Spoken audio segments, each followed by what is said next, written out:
You're listening to the audio production of Champion, How One Boy's Miraculous Journey is Changing the World by Craig Johnson, published by Thomas Nelson and read by Stephen Bowlby. Forward by Joel Osteen.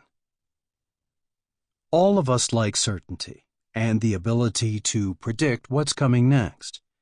But, as we frequently find out, life's not always predictable and can oftentimes take an unexpected turn that seems less than ideal.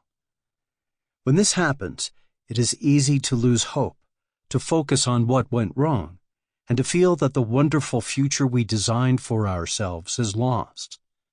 But it doesn't have to be that way.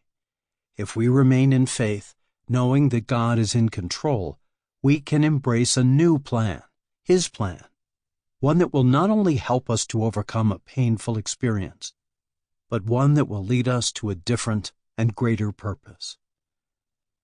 This is what happened to my friends Craig and Samantha Johnson. They had two beautiful children with a third on the way. When their youngest son, Connor, was born, he seemed just like their other children, and, as parents do, they began making plans for him. But, at 2 years of age, they noticed that something didn't seem normal. He wasn't developing and talking like the other children. Soon, Connor was diagnosed with autism. Given the circumstances, they were discouraged. But as faithful believers, Craig and Samantha understood a simple principle. Don't put a question mark where God put a period. They didn't sit around blaming God or asking why He did this to them, but instead, they embraced the unexpected and began to look for the greater purpose God had for them. Shortly after the diagnosis, Craig and Samantha began to pray that God would show them how to respond to Connor's needs. And they came to realize that many other families were dealing with similar situations. It was then that God birthed a new dream in their hearts.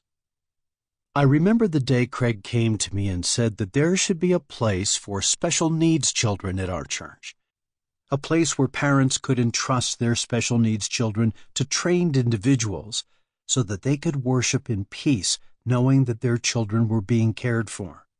I loved the idea, and soon Craig developed a program and curriculum for special needs children.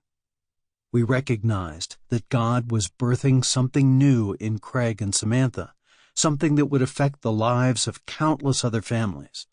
So, Lakewood Church started the Champions Club, the first of its kind in the world. Sample complete. Ready to continue?